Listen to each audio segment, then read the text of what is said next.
What's up, YouTube world? It's your boy JB, and I'm here today with a brand new show. Well, it's not brand new, it's new for me to review and to even, I just started watching it like 2 weeks ago and I binge watched the first season of it. And this is Cloak and Dagger. This is season number 2. This is episode number 1. And the episode was titled Restless Energy. So without further ado, let's just go ahead and jump right into the video. All right, so season 2, it opens up. We see Tandy. Tandy is back to doing ballet. We see Tyrone. Tyrone is in the city. He is watching over some guys who look like they were drug dealers. And, then we see him teleport as one of the guys leave, and he has a bag on him. So then we see Tyrone. He goes to the drug house where the guy went to. And then we see Tyrone. He is stealing the money and he's stealing the drugs from the drug dealers. I'm like, oh, Tyrone, that's a bad idea right there. You don't steal drug dealers' money and they drugs. Like, you asking for your ass whooped at this point. So then we see Tandy. She and her mom, Melissa, they are at a group meeting. And, she's talking about how Tandy's dad was abusive to her.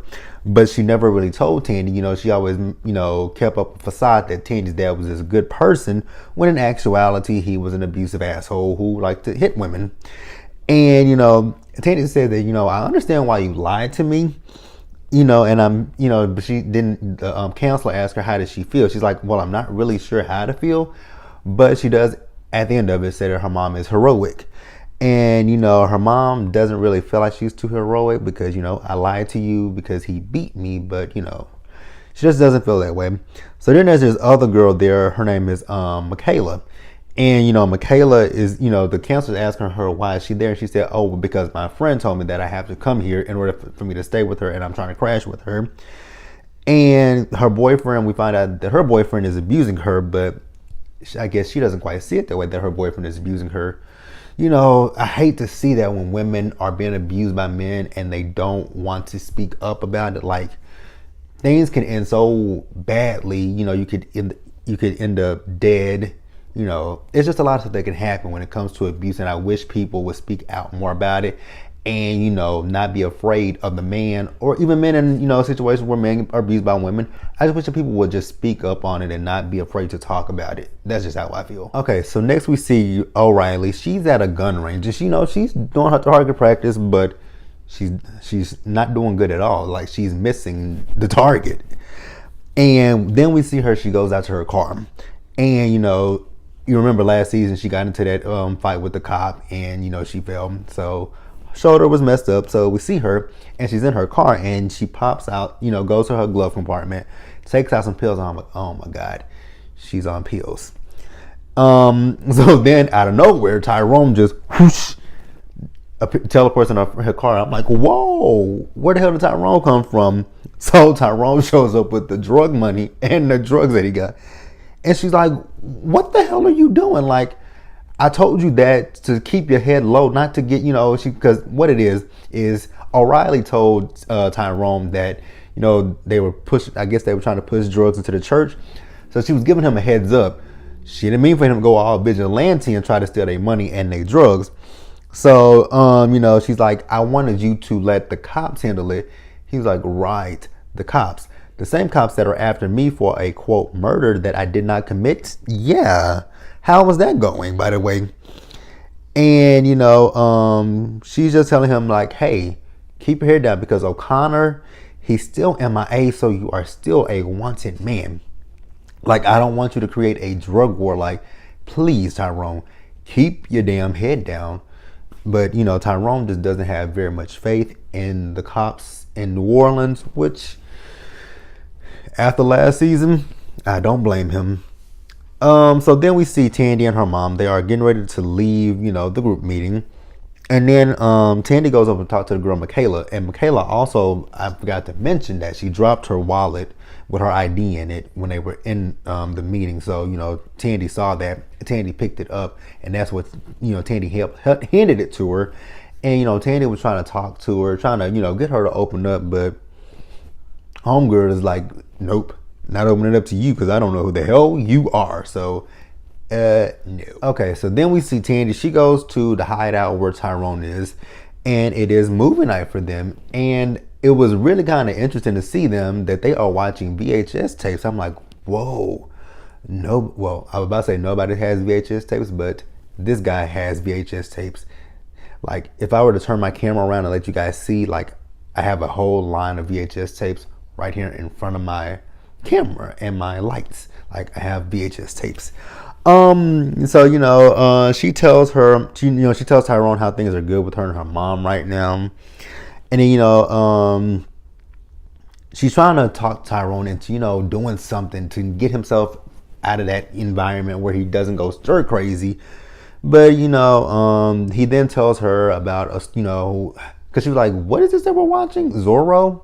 And he tells it used to be me, my mom, my dad, and Billy. We would all watch Zorro when we were in Korea. She's like, "You speak Korean?" He was like, "No, action is action in any language," which is kind of true.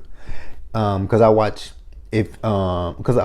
this show that's in Japan called Kishu Super Sentai. Well, Kishu Ryu Sentai Ryu Soldier, and the action is still the same. I just have to watch it with subtitles. So Tyrone is telling the truth. Action is still the same. You just watch it in a different language, which is so true. So then, she asked Tyrone if he misses, saving the world, and Tyrone is like, not really, but he asked her, "Do you?" And she says yes, which you can clearly tell that Tandy does miss saving the world. But she's more so focused on, the girl Michaela, and she has a photo of Michaela's driver's license in her phone, and we see her, she's just so focused on that. So then we see Tandy and her mom. They are at home and they're cooking and they're bonding with one another. But her mom is getting deep with Tandy because, she's telling her thank you for, calling me heroic, even though she doesn't feel like she's heroic. But, her mom's just going off on a tangent and just talking. And Tandy's like, "Ooh, what day is it?" She says, "Friday." "Yeah, I remember I have a makeup ballet that I need to go to." So she says, "Well, you know what? Get to it." So then we see Tyrone. So Tyrone is watching his mom, he's watching his dad, and he's watching Evita. And then when he's watching Evita, there's a guy that comes up to Evita trying to talk to Evita, but Evita kind of, like, "Nah, I'm good." And that kind of makes him feel good. And then Evita looks up, but he's not there anymore. So then we see Tandy. Tandy is, watching, she was watching Michaela. Michaela's with her boyfriend. And then Michaela goes in the house and the boyfriend is being abusive to her, but Michaela leaves out. And in Tandy's phone, we see Tandy has photos of other people in the phone. I'm like, well, damn, Tandy, like, are you trying to be Captain Save-A-Hole, Super Save-A-Hole? Like, if these women don't want to be saved, you can't save them. You can't force them to want to be saved. Like, that's something that they have to come to the recollection with themselves that, hey, I need help. This man is beating my ass. And I don't want to be in this situation anymore. That has to be something that they say that they want. You can't force them to want that. They have to want that for themselves. Period, point blank. Just hate to say it that way, but that's really what it comes down to. They have to want the help for themselves. You can't force them to get the help. You can give them the resources. You can give them the information. You can give them the tools. You can give them everything that they need. But it ultimately comes down to them and them wanting to get the help. And that's just the way it is, unfortunately. Okay, so then we see Tandy. She sneaks into the guy's house, and she writes on the wall, and on the wall it says, "Leave her alone." And then she leaves out and slams the door, and he wakes up. So then we see Tyrone. He has a map, he has a book, and then he has his tape recorder. And then we see Tyrone. He's once again following these damn drug dealers, and he's stealing from them again. This time, however, Tyrone got his ass caught. But luckily enough, Tandy saved him. So we see them, they go back to the hideout with the drugs and the money. And Tandy wants to know, like, what were you doing there? Like, you lied to me. You told me you weren't doing anything. And he's like, well, you lied to me too. So, she asked him why was he doing it. He says he wants to make up for a mistake. And, he was like, but how did you even find me? She was like, I found you because I didn't want to go home. So I came back here and you left the map out, rookie mistake. And that's the way I was able to find you. So then, she goes off on him about him not telling her what he did. And she's like, but you didn't tell me what you did. Because, I followed you and you, following these women around. And, so, yeah. Yeah, so they were going, they were going back and forth about that. He misses his life. He doesn't get to see his mom. He doesn't get to see his dad, Evita. And he was like, I follow the people that I care about, and you are one of those people that I care about. And, oh, and she was like, why come you didn't ask for my help? He says, I feel like your life is in such a good place right now, whereas mine is, in a shit show right now. So I just don't want to bother you. And yeah, so they go back and forth with one another about who was wrong, and eventually Tandy's like, what, forget it, Tyrone. I'm going home. I ain't got nothing else to say to you.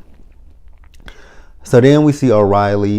She goes home, and Tyrone has left a note for her, because after Tandy left, we saw him with a piece of paper, and he's writing "I'm," which you can assume is saying "I'm sorry." So then we see O'Reilly. She's at home, and it was "I'm sorry," but I thought that "I'm sorry" was going to be for Tandy, but it's actually for O'Reilly.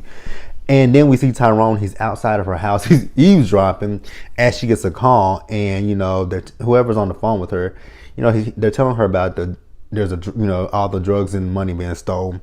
So she's like, crap, because she knows exactly who did it. Like, come on, Tyrone, why would you do that? Like, you're putting this girl's job at jeopardy at this point. Like, come on, Tyrone, come on. All right, then. So we go back to the group, and Michaela is back there. So she's saying, she's now talking to the boyfriend. His name is Jeremy, and how, he said that some thugs came into the house, and, they destroyed the place. They, cut up some stuff, chainsaw some things. But he's a bad person. So, he got with him, he took him out. And I'm like, you don't know what happened to you. You was passed out and drunk, but you gonna sit here and lie to her and make her feel like you took on some thugs. Okay, one person against some thugs. Right. Makes a lot of sense. Even Tandy's like, that's complete bullshit. And so you're now back with him because you, quote, thinks he needs you? Like, what the fuck is that? That's bullshit. Like, no. He's beating your ass. Get out of the situation. And I'm like, well, Tandy, again, I get where you're coming from. Homegirl does need saving. But if homegirl don't want saving, let her stay. Like, I get it. You don't want to see a woman abused. You don't want to see a woman battered. You don't want to see any of that shit on a man or a woman. But like I said, they have to, in fact, want the help themselves. If they don't want the help, you can preach to a brick wall all day. It ain't gonna move. So save your breath and move on. So then we see Tyrone. He's apologizing to Tandy, and he thanks her for saving him. And, he asked her for his help. So then they bond over Tyrone's dirty clothes and about how long they both were and or are in that same place. So then he asked her about an old lady with an SUV, which I didn't quite understand what that meant. And she says it's not her, but she says she's not over her dad. And she just wants to hurt someone at this point.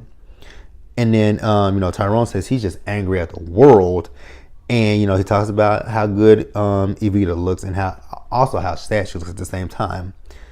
So, then we see Tandy, she's putting on some clothes. So then they get ready to go out to a club where there's a sit down between the drug bosses.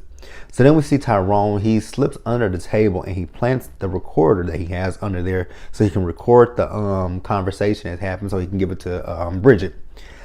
And, so then, Tyrone and Tandy, they have a good time at the club, but then he looks and you can see in the glass where it looked like bullets are maybe hitting it. So then they rush into action and they go in there and it's a bloodbath in there, like nothing but dead bodies in there. And they're like, oh crap, what have we done? So that was it for episode number 1. Like the video, leave your comments, subscribe to the channel, and I am going to episode 2 will be up in just a few minutes. Should be up as soon as this one is up, if not maybe a minute or two after. So like I said, like the video, leave your comments, subscribe to the channel, and I will see you guys in just a few minutes.